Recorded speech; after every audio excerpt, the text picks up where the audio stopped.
Efésios 5, dos versos 8 ao 14. Efésios 5, dos versos 8 ao 14, assim nos diz: porque outrora vocês eram trevas, mas agora são luz no Senhor. Vivam como filhos da luz, pois o fruto da luz consiste em toda bondade, justiça e verdade, e aprendam a discernir o que é agradável ao Senhor. Não participem das obras infrutíferas das trevas, antes exponham-nas à luz, porque aquilo que eles fazem em oculto, até mencionar, é vergonhoso, mas tudo o que é exposto pela luz torna-se visível, pois a luz torna visíveis todas as coisas. Por isso é que foi dito: desperta, ó tu que dormes, levanta-te dentre os mortos, e Cristo resplandecerá sobre ti.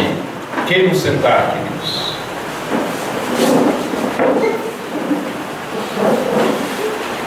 Vivendo como filhos da luz, esse é o tema dominante desses versos, desde o verso 3, e ele se estende ainda dentro do capítulo 5.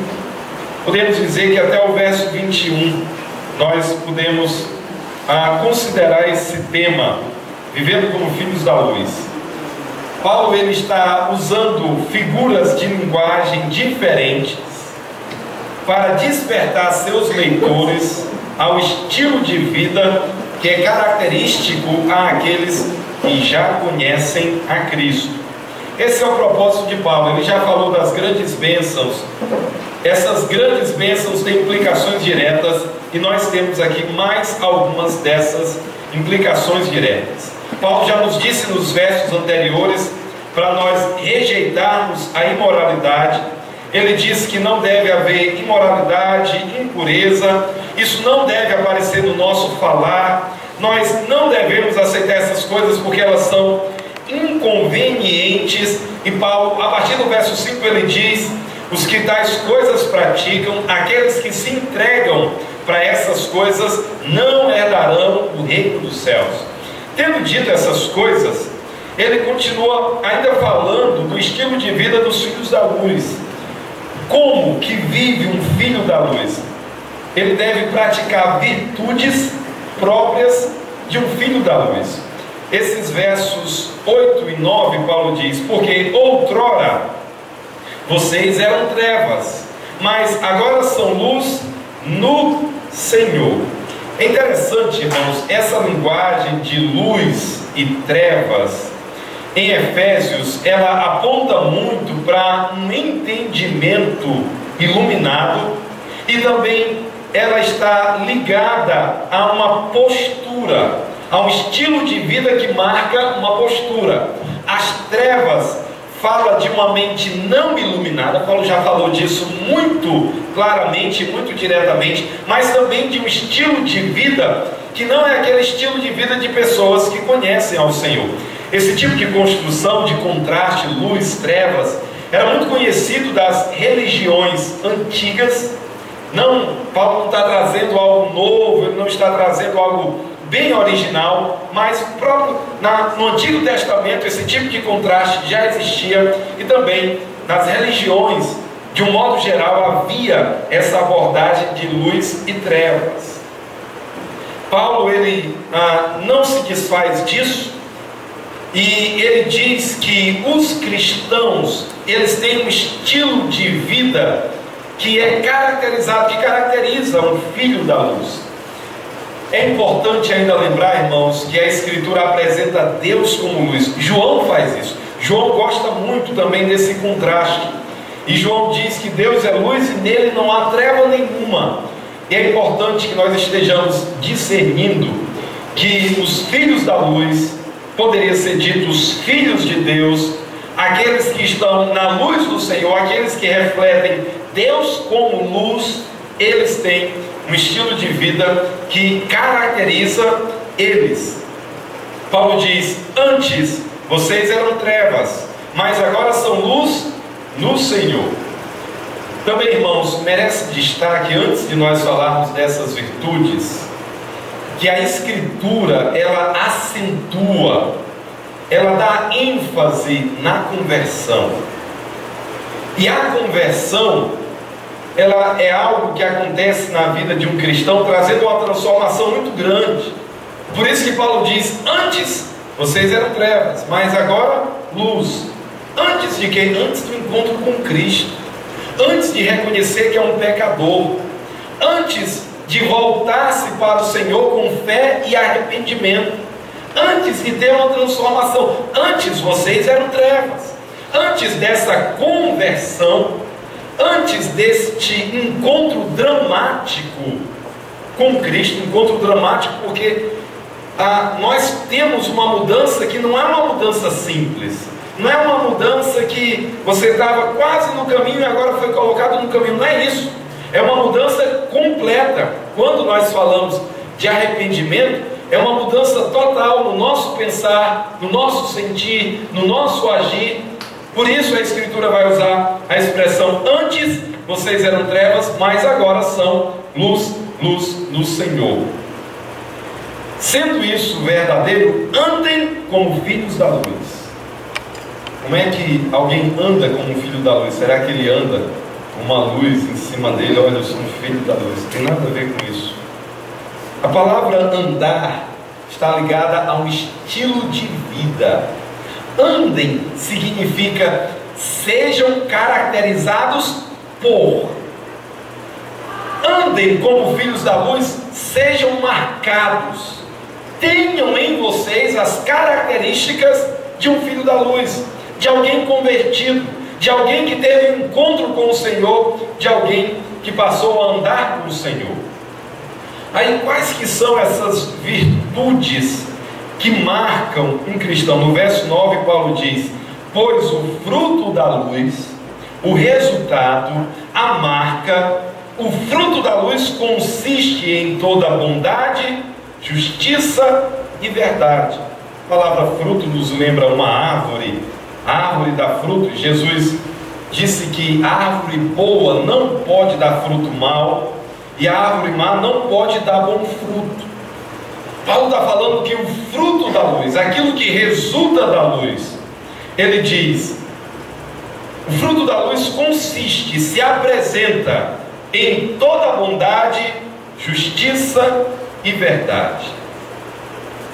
Irmãos, é profundamente estranho ver alguém que se diz cristão envolvido em perversidade, alguém que gosta de perversidade. Algumas pessoas, em alguma medida, têm prazer na morte de animais, fazem isso com prazer, fazem isso com alguma satisfação, fazem isso encontrando nisso alguma alegria. Tem pessoas que têm prazer em fazer a obra de um justiceiro. O que é um justiceiro? Às vezes a sociedade, ela fica apavorada com seus governantes. Os governantes não fazem nada, a impunidade se multiplica. E aí começam a aparecer os justiceiros, aqueles que começam a matar. Então, estão aparecendo bandidos, e as autoridades autorizadas não tomam as devidas providências. A população começa a fazer. Talvez você já ouviu falar de pessoas de uma comunidade linchando alguém. Isso é feito porque a expectativa é que, se chamar a polícia, não vai dar em nada. Talvez até a polícia prende, mas a lei solta. Especialmente quando é de menor. Quando tem um de menor que foi pego em flagrante espancando idosos, maltratando idosos, estuprando, fazendo todo tipo de perversidade. Quando nós nos deparamos com essas coisas, a gente vê que há um senso no próprio ser humano que não foi completamente tirado de justiça. E aí vão aparecendo os justiceiros. Às vezes esses justiceiros, eles querem ser pessoas que tornam uma cidade melhor. Por exemplo, algumas pessoas matam mendigos porque na mente dessas pessoas eles querem que a cidade seja melhor. Em São Paulo os mendigos não dormem de dia, eles dormem de noite. Por quê? E não dormem mais embaixo de viaduto, porque se tornou o local em que os justiceiros jogavam combustível e ateavam fogo, matavam, e morrendo um após o outro. Então os mendigos passam a noite acordada, porque dormir durante a noite é correr risco de vida. E também não dormem mais nos viadutos, porque é o local ideal para que os justiceiros façam o trabalho deles. Esses justiceiros fazem isso por conta própria, e nós não estamos de maneira nenhuma aprovando o que eles estão fazendo, mas eles acham que estão certos fazendo essas coisas, e eles fazem isso com perversidade, com brutalidade. Irmãos, quando os servos de Deus se envolvem em práticas perversas, aquilo que é o oposto da bondade, isso se torna algo completamente impróprio. Não que a gente tenha notícia de servos de Deus como justiceiros, mas envolvidos em alguma perversidade, sim. É algo assim para a gente ter cuidado. Pode ser algo do tipo como eu vou dizer agora. Quando eu era menino, tinha alguns dos meus primos que eu gostava mais, um ou dois que eu gostava mais. E tem um episódio que eu não esqueço. Ficou gravado. Não é que isso hoje a gente se dá todo mundo muito bem, mas nessa época eu pequeno, os primos maiores, e os primos maiores gostam de aprontar com os primos menores, e eles disseram, lá na casa dos meus pais tinha uma cisterna, e eles disseram, Cleiton, coloca a mão aqui e tal, e eles conversando com os outros, e a cisterna tinha tampa, e eles disseram, coloca desse jeito. Eu, bem inocente, coloquei, e o propósito era soltar a tampa, não para arrebentar a mão, só para arrancar a unha. Ver menino brincando junto, e brincando com os maiores normalmente sobra para os bobos. Essa era a ideia, o propósito. Não arrancou a unha, mas fez um estrago que não foi muito legal. Prazer na perversidade. Depois todo mundo rindo, os que fizeram, né? Quem sofre não, quem sofre fica com os roxos, com as chibatadas, com a unha arrancada. Mas todo mundo rindo e achando a coisa mais legal, o puro prazer de fazer algo ruim com outros. Irmãos, isso não tem nada a ver com alguém que nasceu de novo.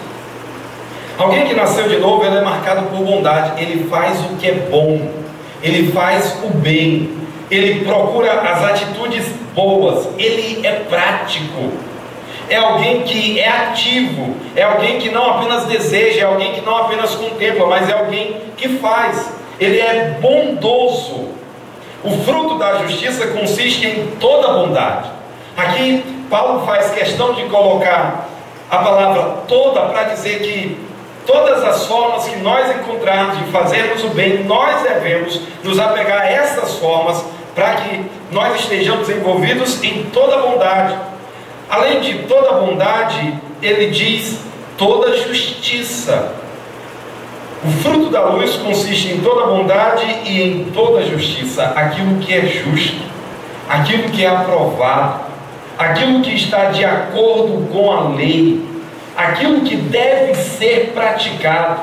Não a injustiça, não a quebra da lei, não o sufocar as evidências acerca de algo, mas o cumprimento da lei, o cumprimento daquilo que foi determinado. Alguém que é filho da luz, ele está alinhado com a justiça. Além de alinhado com a justiça, ele também está alinhado com a verdade. Fruto da luz consiste em toda bondade, justiça e verdade. Irmãos, especialmente no nosso tempo, defender a verdade deve ser para nós uma espécie de alvo, deve ser para nós uma espécie de busca. Como assim? Nós vivemos em dias, irmãos, do pluralismo. No pluralismo, todo mundo tem a sua verdade, cada uma pessoa diz isso é verdade para você, para mim não. Você pode achar isso interessante, mas eu não. O pluralismo, ele rejeita os absolutos. O pluralismo classifica como intolerante quando alguém diz que algo tem que ser assim. Isso é verdade, mas é verdade para você, para mim não. E queridos, em nossos dias precisamos defender a verdade.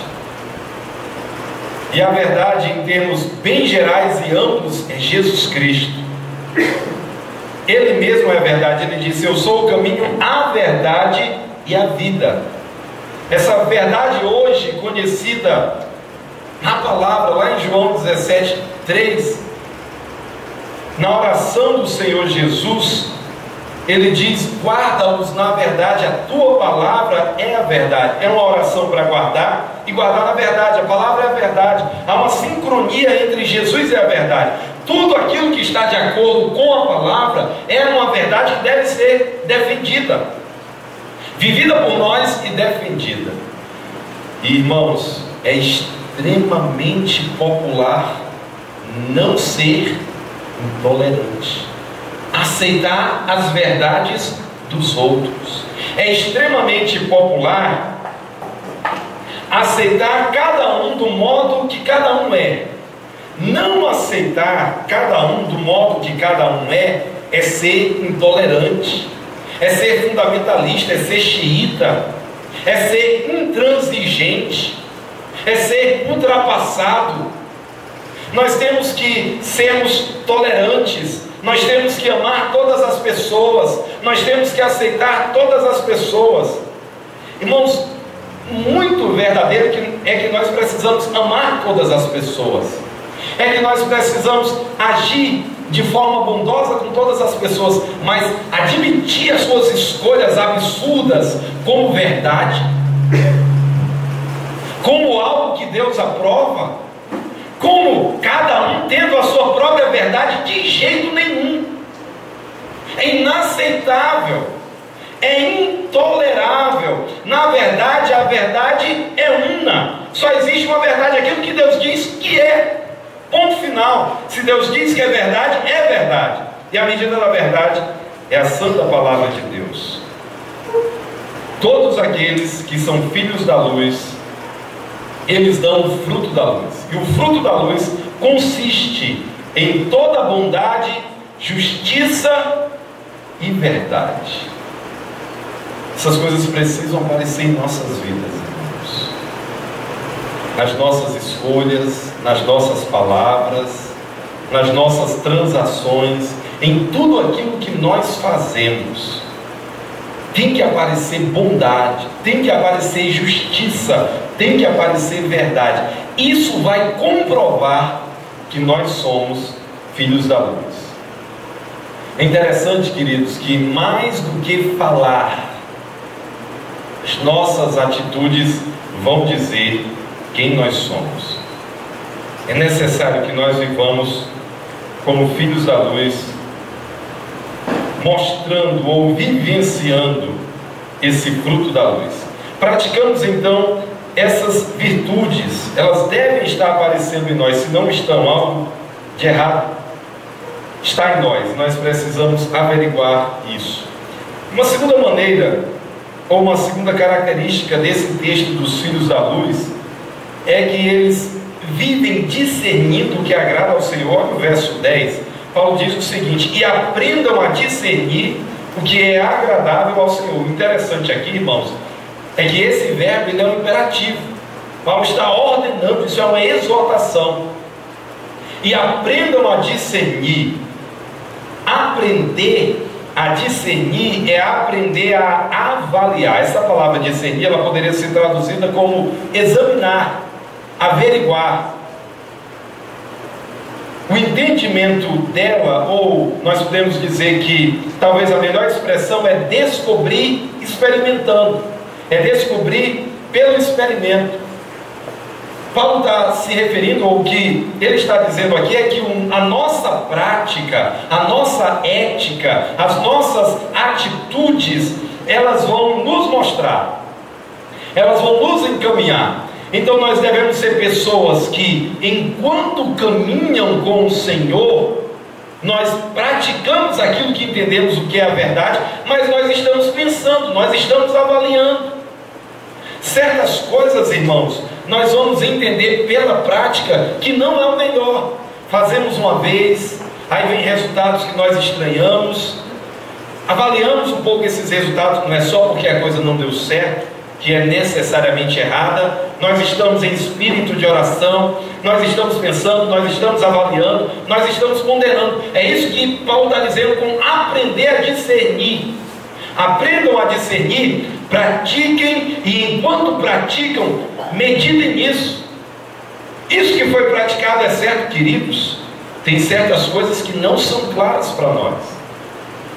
Tem muitas coisas que a Bíblia ela é bem clara, ela é bem direta. Não mintam, falem a verdade, abandonem toda a gritaria, abandonem toda a amargura, estejam perdoando uns aos outros, como vocês foram perdoados em Cristo. Então nós temos várias declarações bem diretas, mas tem certas coisas que não são tão claras. Será que é o melhor fazer assim?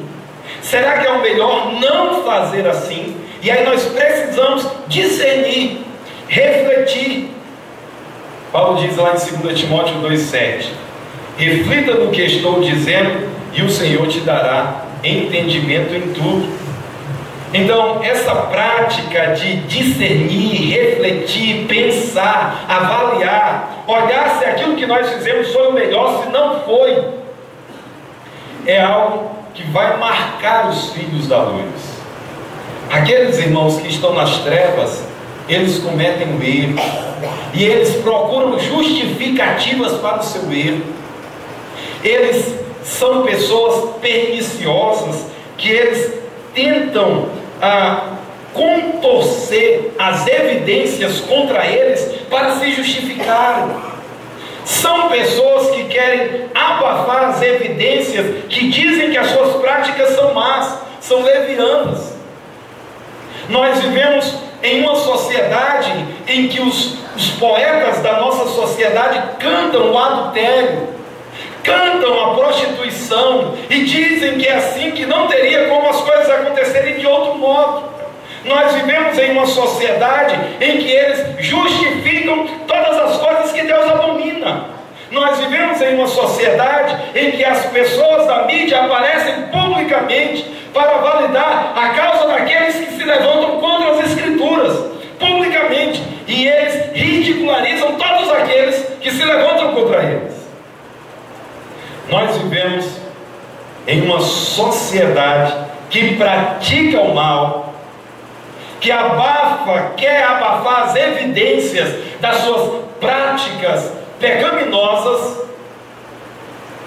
Vivemos em uma sociedade que aplaude o erro, mas os filhos da luz são diferentes. Os filhos da luz, eles avaliam, eles pensam e eles buscam o certo. Eles não abafam as evidências, eles não distorcem as evidências, pelo contrário, se as evidências apontarem contra eles, eles vão entender: eu não estou fazendo o que agrada ao meu Deus, eu estou entendendo que aquilo que eu fiz não agrada ao meu Deus, e eu tenho que abandonar esse caminho, porque eu preciso buscar aquilo que agrada ao meu Deus. É isso que Paulo diz nesse verso 10: e aprendam a discernir o que é agradável ao Senhor. Aqui, irmãos, vale a pena acentuar o ao Senhor, porque nós, com certa facilidade, discernimos o que nos agrada. Nem sempre o que nos agrada, agrada ao Senhor. Nem sempre o que nós gostamos, o Senhor aprova. Nem sempre as nossas preferências estão na lista daquilo que Deus diz é bom, siga em frente. Nem sempre. Eu poderia dizer que muitas vezes, irmãos, a carne ela urge em nós, querendo que Deus não aprova. A nossa carne urge em nós. Nós precisamos lutar contra essas coisas, pois o grande propósito do Filho da Luz é agradar ao Senhor. Ao Senhor. Se nós somos filhos da luz, vai haver em nós algo muito forte para agradar ao Senhor. Como vivem os filhos da luz? Em terceiro lugar, rejeitando as obras infrutíferas das trevas. Olha os versos 11 e 12 da nossa passagem. Não participem das obras infrutíferas das trevas. A palavra traduzida aí como participem, não entrem em conjunto, não se associem, não façam em comum acordo, é a ideia.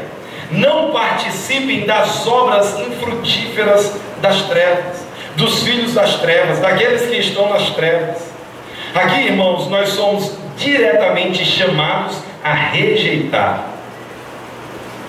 Talvez você está no trabalho e você tenha oportunidades de fazer o que é errado. Talvez você tenha oportunidades de ganhar um dinheiro que não lhe pertence. Talvez você tenha a oportunidade de prejudicar alguém que é justo na situação só porque você não gosta muito da pessoa, do colega de trabalho. Você se junta com os filhos das trevas, nas obras infrutíferas das trevas. Eu ouvi dizer que aqui em Guaíra, em uma das empresas, tem um quartinho para na madrugada homens casados, mulheres casadas terem relações sexuais dentro da empresa. Se multiplicam as histórias.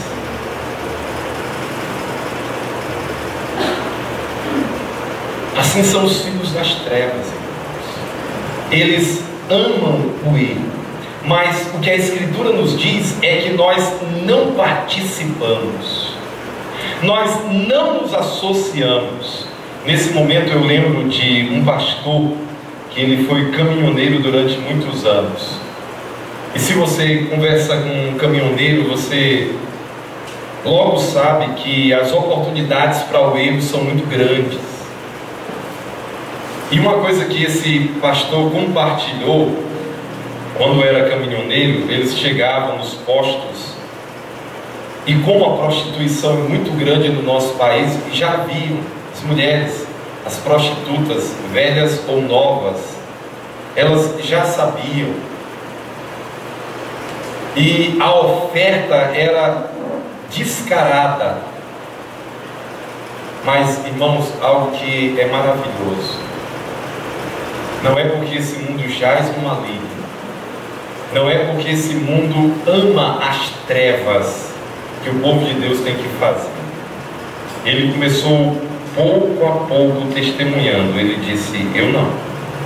Os colegas caminhoneiros normalmente viajam vários, eles viajam em bando, e fazendo isso,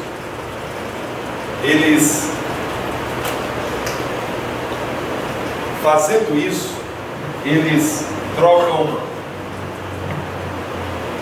ideias, propostas entre eles. Na maioria dessas propostas estão as propostas imorais.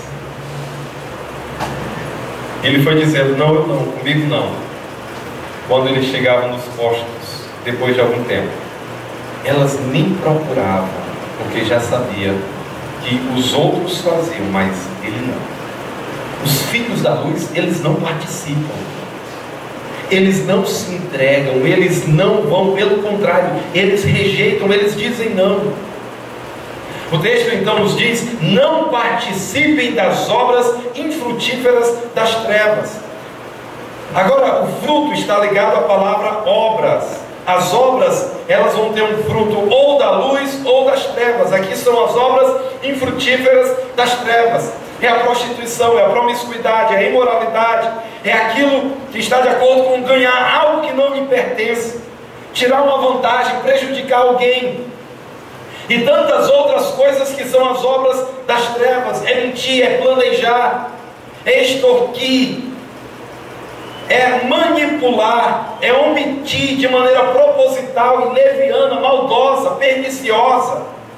Então os filhos da luz, eles não participam em conjunto, eles rejeitam, eles dizem não, eles podem testemunhar e dizer: eu já fiz isso antes de Jesus na minha vida eu era governado, eu era dominado. E aí, conversando com uma pessoa não crente, é um momento de testemunhar: já teve um tempo que eu fiz exatamente como você está fazendo, mas agora não, agora eu sou alguém transformado, agora Jesus mudou a minha vida, agora Ele me deu nova disposição, Ele me deu uma nova força para dizer não ao pecado. E nós, como servos de Deus, vivemos na liberdade dos filhos de Deus, porque temos força para dizer não ao pecado. Não participem das obras infrutíferas, antes, pelo contrário, exponham-nas à luz. Além de não participar, nós não ficamos neutros. Não ficamos neutros. Antes, pelo contrário, é o que Paulo diz: exponham. Expor é trazer à luz. Expor é trazer ao conhecimento. Exponham-nas à luz. A luz vai confrontar o erro. Você vai poder testemunhar que Deus projetou o casamento entre um homem e uma mulher quando os colegas convidam para a prostituição. Quando as oportunidades se abrem, você vai poder testemunhar como filho da luz. Você vai expor essas pessoas, o seu entendimento, o seu comportamento à luz. Na luz Deus diz que é um homem e uma mulher. Na luz Deus diz que nós devemos comer daquilo que é o fruto do nosso trabalho.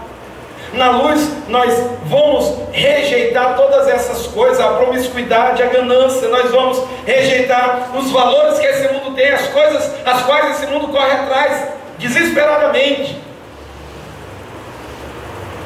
Como filhos da luz, nós vamos expor à luz essas pessoas, as suas obras, e nós não vamos nos juntar a elas, porque aquilo que eles fazem em oculto, até mencionar, é vergonhoso. Não sejamos infantis, irmãos, o mundo é mau. Paulo diz: o que eles fazem em oculto, em segredo, a parte dos olhos dos outros. Paulo diz: só mencionar, só referir-se a isso é vergonhoso. Tem coisas que são tão cabeludas que fazer referência a essas práticas é vergonhoso. Irmãos, não sejamos infantis. As pessoas ao nosso redor tramam mal, desejam mal. Nós vivemos em uma sociedade imoral, adúltera, em uma sociedade promíscua, em uma sociedade mentirosa. Somos conhecidos pelo jeitinho brasileiro, a malandragem, a pilantragem. Fizemos o errado, mas a gente quer dar um jeitinho. Estamos reprovados, mas a gente quer subornar para poder passar. Fizemos o que não deveríamos fazer e queremos dar um jeitinho para que nós não soframos a pena. Não, queridos, a coisa não é assim. Nós não nos associamos, nós expomos as obras infrutíferas, os que praticam elas, nós expomos a luz, mas não sejamos infantis, não é coisa pequena. O convite para o erro é forte, o convite para grandes erros, só mencionar essas coisas é vergonhoso. Aquilo que eles praticam, aquilo que eles fazem, as suas maracutaias, as suas pilantragens, as suas imoralidades, as suas devassidões, tudo aquilo que eles fazem, só mencionar é vergonhoso. É o que a Escritura nos diz. Por isso, irmãos, nós somos advertidos para não nos assentarmos na roda dos escarnecedores. nos assentamos, ouvimos as histórias, participamos um pouquinho, a sensibilidade ao pecado vai diminuindo daqui a pouco. As coisas ditas parecem ser naturais. Não. Nós rejeitamos as obras das trevas. Não participem com eles. No fim, Paulo nos diz nos versos 13 e 14, ele diz o seguinte: mas tudo que é exposto à luz ou pela luz torna-se visível, pois a luz torna visíveis todas as coisas. Então Paulo diz o seguinte: tudo que é exposto pela luz torna-se visível. Se nós vivemos como filhos da luz, o nosso discurso e as nossas atitudes vão trazer luz, vão tornar todas as coisas visíveis, vão reprovar as escolhas dos ímpios, vão reprovar as suas deliberações, vão reprovar as suas artimanhas, os seus planos macabros, os seus planos cheios de perversidade. O que o apóstolo nos diz: tudo que é exposto pela luz torna-se visível, vai ser visto, pois a luz torna visíveis todas as coisas. Então, irmãos, nós somos orientados pelas Escrituras a expor tudo diante da luz. Se nós vivemos como filhos da luz, isso vai expor as trevas. E certamente o nosso modo de viver vai denunciar. Deixa eu adiantar para você que duas consequências virão. Uma, provavelmente você vai construir várias inimizades por causa disso. Você sabe por que Jesus foi levado a uma cruz? Ele nunca mentiu, ele nunca roubou, nunca saiu da sua boca uma palavra imprópria. Não havia nenhum erro nele. Mas a luz expõe as trevas. Jesus conquistou muitos inimigos por causa dos seus discursos, por causa do seu estilo de vida.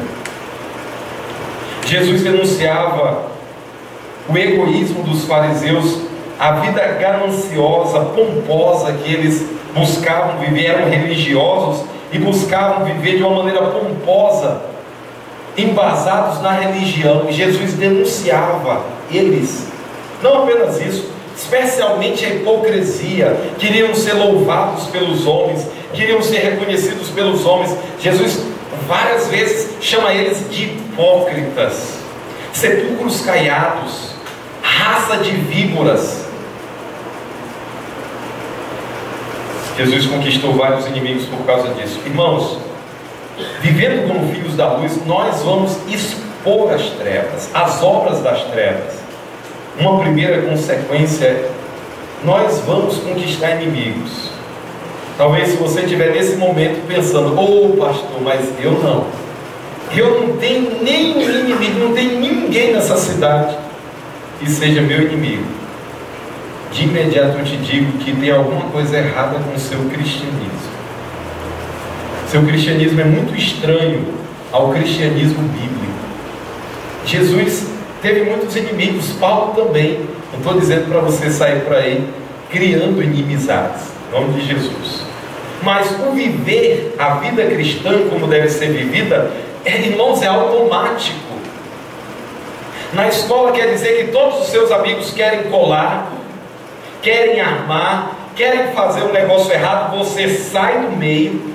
Se confrontado, você não se cala, ou você diz, pelo menos você diz: olha, por favor, pergunta para eles, investiga eles, mas você sai do meio do negócio.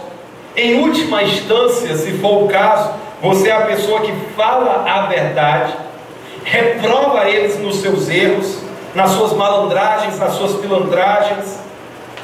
Você no trabalho rejeita o corpo mole, rejeita as propostas que você sabe que não são cabíveis, rejeita os negócios que você sabe que não são cabíveis. Queridos, fazendo todas essas coisas é natural que pessoas de algum modo vão nos olhar atravessado.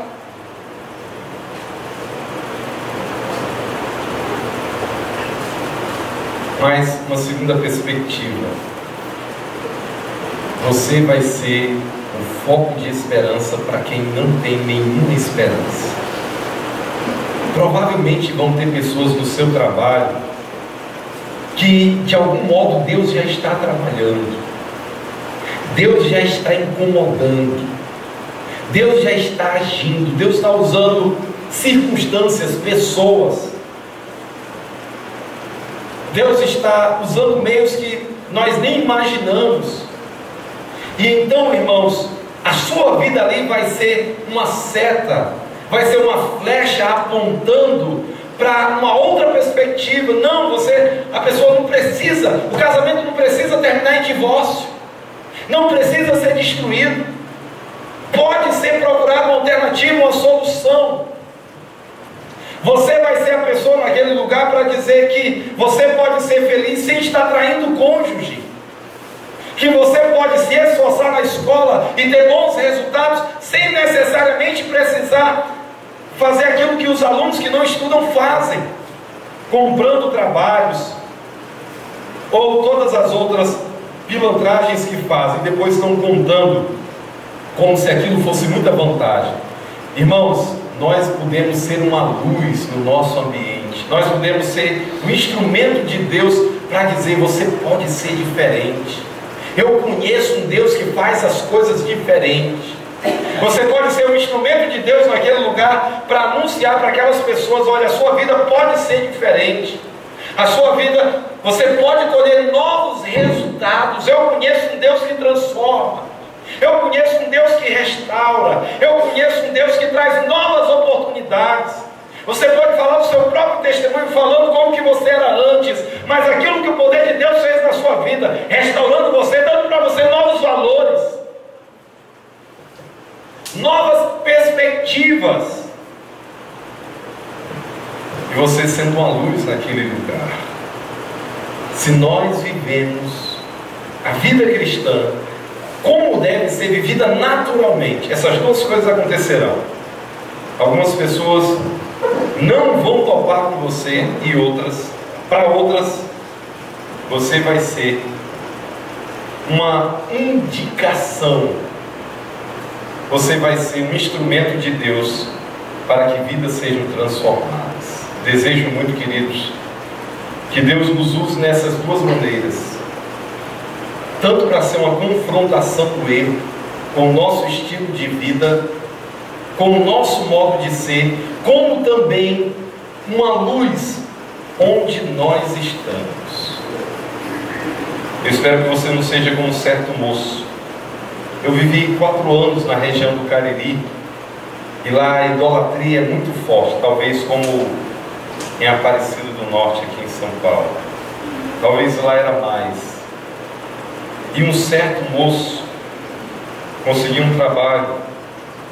Ele vinha visitando a congregação a qual eu cuidava, lá entre os anos de 2004 e 2005. E depois de algum tempo eu não vi mais ele. Foram passando as semanas, ele não veio mais. Encontrando ele de novo, eu disse: e aí, rapaz, faz tempo que eu não te vejo. Ele disse: pois é, eu consegui um emprego e o meu patrão disse que se eu fosse crente eu podia esquecer, então para mim não dava mais. Para ele era melhor o emprego do que andar com o Senhor Jesus. Algumas pessoas, irmãos, vão ter atitudes estúpidas como essas, mas ele não era alguém nascido de novo. Os nascidos de novo são diferentes. Aqueles que já entregaram suas vidas para Cristo são diferentes, e eu espero que isso esteja acontecendo conosco. Paulo diz o seguinte, depois de argumentar que a luz expõe as trevas, ele tem uma declaração bem difícil de ser entendida. Por isso é que foi dito: desperta, ó tu que dormes, levanta-te dentre os mortos, e Cristo resplandecerá sobre ti. Um problema, irmãos.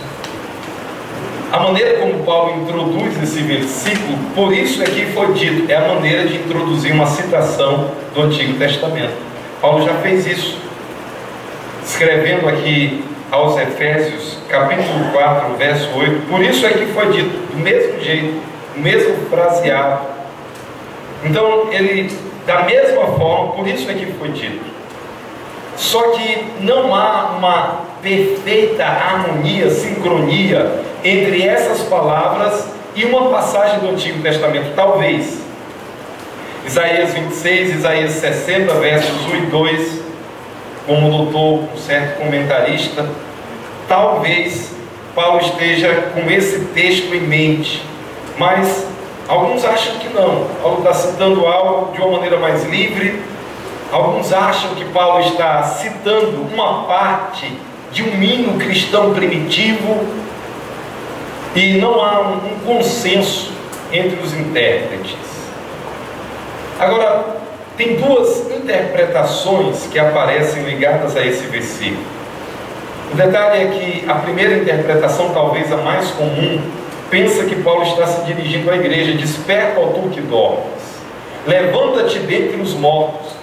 É uma frase bem usada no contexto de batismo, algo dito em contexto de batismo. E Cristo resplandecerá sobre ti. Então alguns pensam que Paulo está exortando aqueles que estavam dentro da igreja, eram parte da igreja, mas estavam vivendo uma vida cristã como alguém que dorme, como alguém que está numa espécie de sono espiritual, como alguém que não está vivendo a vida cristã como deveria ser vivida. Então a exortação de Paulo é dirigida a pessoas crentes, que não estão vivendo o cristianismo como deveriam viver. Eles deveriam despertar, levantar, Cristo vai resplandecer sobre eles. A outra interpretação diz que Paulo está falando, nesse momento, a pessoas não crentes. Ele já comparou substancialmente luz e trevas, luz e trevas, luz e trevas. Então Paulo imagina que descrentes estejam presentes enquanto a carta é lida nas igrejas, e essa palavra seria direcionada para eles: desperta, ó tu que dormes, levanta-te dentre os mortos, e Cristo resplandecerá sobre ti. A ideia aqui é que quem está nas trevas está morto espiritualmente. Isso também tem toda uma ligação, porque a Escritura fala da morte espiritual. E também é dito ainda que Cristo, ele faz uma obra de vivificar, que é a mesma ideia aqui de iluminar, resplandecerá sobre ti. Então parece que Paulo está falando a pessoas descrentes que venham elas à luz. Eu vou aproveitar o texto e eu vou fazer as duas coisas, irmãos. Pode ser que você é alguém que tem ouvido de Cristo, entregou sua vida para Jesus, mas a sua vida cristã não é como filho da luz. Você se entrega para o erro, sabe o que é o erro, sabe o que são as obras infrutíferas das trevas, e está cogitando, está andando, está volta e meia se entregando. A Escritura então nos manda despertar, a Escritura nos convida a um estilo de vida que mostra que nós distintamente somos filhos da luz.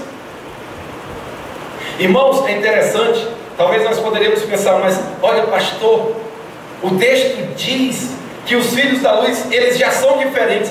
Veja que nós temos verbos no imperativo dizendo: façam assim, aprendam a discernir o que é correto, rejeitem as obras infrutíferas das trevas. Queridos, a Escritura nos manda viver de um certo modo.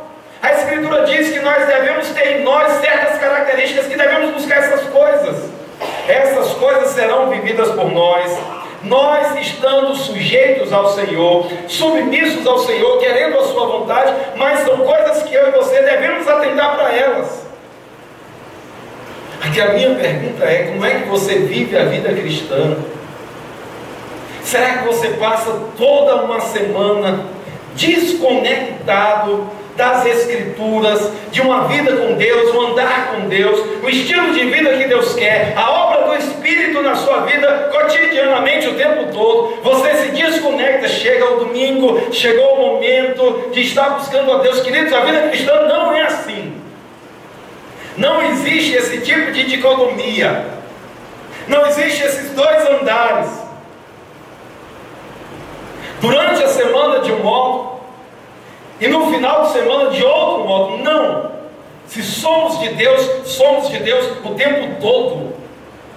Andamos com Ele o tempo todo, em todos os momentos, ao acordar, ao deitar. A vida que Ele nos propõe está na nossa mente o tempo todo e nós o buscamos. Nossa, pastor, mas isso nem é necessário para a igreja. E como é? E como a igreja nos nossos dias vive um cristianismo parecendo que está dormindo, buscando as coisas desse mundo, buscando as honras desse mundo, buscando a sua satisfação naquilo que é oferecido nesse mundo. Parece que os nossos olhos não estão colocados na eternidade. No mínimo, estamos tão focados, tão desejosos, e os nossos olhos se distanciam da eternidade. Queridos, nosso encontro com o Senhor está bem próximo. A Escritura diz que Ele cedo vem. Cedo ou Ele vem ou nós iremos para Ele. É rápido. Nós estamos dando os nossos melhores esforços naquilo que não vai produzir nada. Ô igreja, atentemos para as coisas do Senhor. Busquemos ao nosso Deus, conheçamos ao nosso Deus, queiramos a vida que Ele nos propõe dia após dia, nos envolvamos na sua obra, coloque em prática os dons que Deus te deu, vivamos para o Senhor, sejamos testemunhas leais dEle, no nosso trabalho, na nossa família, na nossa comunidade, em todos os lugares. Testemunhemos que um Deus todo-poderoso habita em nós, que nos transformou e pode transformar outros também. Mas nós precisamos acordar para isso, buscar isso em primeiro lugar. Agora, a segunda possibilidade de interpretação: desperta, ó tu que dormes. Pode ser que você está entre nós e ainda não atentou que em Cristo há uma nova vida. Segundo aos Coríntios 5,17 diz: e assim, se alguém está em Cristo, é nova criatura. As coisas velhas já passaram, eis que tudo se fez novo. Se você nunca teve um encontro com o Senhor Jesus, eu preciso dizer que você não nasce salvo, você nasce perdido. Você nasce pecando, amando o pecado. Uma boa notícia: Cristo morreu. Ele pode fazer de você alguém novo. Ele pode transformar você. Ele pode te dar uma paz verdadeira, uma alegria que os homens não podem dar. Ele vai perdoar os seus pecados. Ele vai te incluir na família dos salvos. Mas você precisa reconhecer que é um pecador. Você precisa reconhecer que o Deus Todo-Poderoso, Ele rejeita as obras das trevas. Ele rejeita a vida de pecado que você tem vivido até hoje.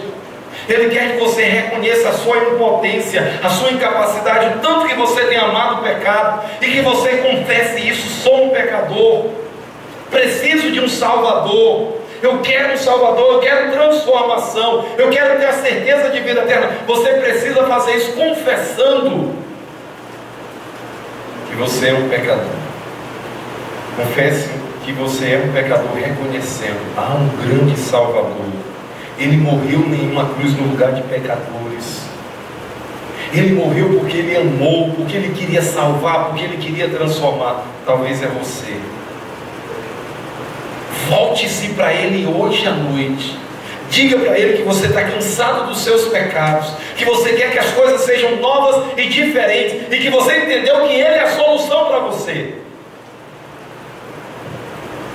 fazendo isso, o Espírito Santo vai vir na sua vida e vai transformar você. O Espírito Santo vai te dar uma força que não é dos homens. Uma das coisas que eu pensava muito antes de receber Cristo como Salvador é que tinha certos pecados que eu não queria deixar e eu achava que não teria força. Até que chegou o tempo, depois de ouvir o Evangelho durante meses, até que chegou o tempo que eu disse: ó Senhor Jesus, a partir de hoje a minha vida é tua. Ele começou a tirar, a remover. E Ele tem me transformado até hoje. Eu louvo a Deus por isso. Porque Ele é gracioso com pecadores como nós. Ele vai transformar você, Ele vai te dar uma nova alegria, Ele vai te dar satisfação, Ele vai te dar força para você dizer não. Não para o pecado, mas sim para aquilo que agrada a Ele. Sim, aquilo que é agradável a Ele. Ele vai transformar você. A regeneração é uma obra tremenda feita na vida do pecador. É uma nova vida vindo na vida do pecador. Volte-se para Cristo. Desperte. Ele vai fazer com que a sua vida seja transformada. E Cristo resplandecerá sobre ti. Se Paulo está falando aos não convertidos na igreja, essa palavra se aplica bem diretamente a você que ainda não veio a Cristo. Venha a Cristo hoje. Deixa eu contar uma história para você. Lá em Atos 8, é um homem chamado Filipe. A Bíblia diz que ele era um evangelista. Tinha um eunuco, um alto oficial. Ele voltava, ele lia as Escrituras. O Espírito Santo disse para Filipe: Filipe, acompanha aquele homem. Filipe foi. Ele estava lendo o livro do profeta Isaías. Leu o livro do profeta Isaías. Estava exatamente no capítulo 53, falando sobre Cristo, o Cordeiro. De quem que ele está falando? Antes Filipe já tinha perguntado: você entende o que você está lendo? Como eu posso entender? Eu preciso de ajuda. Filipe entra no carro, expõe as Escrituras. Chega num certo momento da viagem, o eunuco, ele diz: aqui tem água, quem impede que eu seja batizado? Filipe disse: é lícito, se você crê de todo o coração em Jesus Cristo. Ele disse: creio que Jesus Cristo é o Filho de Deus. Naquele dia ele ouviu o Evangelho, naquele dia ele entregou sua vida para Cristo. Você pode hoje, sendo confrontado com o Evangelho, entregar sua vida para Cristo. Faça isso. Uma nova vida o Deus Todo-Poderoso vai dar para você. Que o nosso Deus esteja falando ao seu coração, que o nosso Deus esteja gerando transformação na sua vida. Ainda antes de encerrarmos, igreja, estamos vivendo como filhos da luz. Ouvimos várias maneiras, praticamos virtudes que caracterizam os filhos da luz. Além disso, discernimos, aprendemos a discernir o que agrada ao Senhor. Além disso, rejeitamos as obras das trevas, expomos a luz, vivemos como filhos da luz. Você está vivendo como filho da luz? Nos nossos dias, muitos se dizem servos de Deus e não vivem como filhos da luz. Vivamos como filhos da luz. Nosso Deus, obrigado pela Tua palavra trazida a nós nessa noite. Pai Celeste, quando pensamos na Tua igreja como um todo, ó Deus, quantos maus testemunhos temos ouvido, quantos escândalos. Mas, ó Deus, nós queremos ser uma porção diferente. E queremos te pedir, ó Deus, por todo o Teu povo. Ó Deus, que o Teu povo esteja, Pai, em nossa nação sendo sacudido pelo Senhor, para que vivamos como filhos da luz, não como filhos das trevas. Assim nós éramos antes, mas depois de Cristo, o Senhor nos transformou, o Senhor nos deu uma nova vida, o Senhor nos deu uma força que nós não tínhamos. Ó Deus, nós somos gratos, Pai, queremos te pedir, Pai, que essas coisas estejam sendo vivenciadas por nós. Nos ajude, ó Deus, a não cedermos ao pecado. Nos ajude, ó Deus, a não cedermos, Pai, às propostas malignas, às propostas da nossa carne, ó Deus, aos convites desse mundo. Pelo contrário, Pai, nos ajude, ó Deus, a vivermos como verdadeiros filhos da luz, servos do Senhor, como aqueles que encontraram, provaram, foram transformados pelo Deus Todo-Poderoso. Ajude-nos, Deus, faz com que nós façamos a diferença, Deus, onde nós estivermos, no seio da família, no lugar onde nós moramos, no nosso ambiente de trabalho, no ambiente virtual, em todos os lugares, ó Deus, que nós vivamos como filhos da luz. Amém.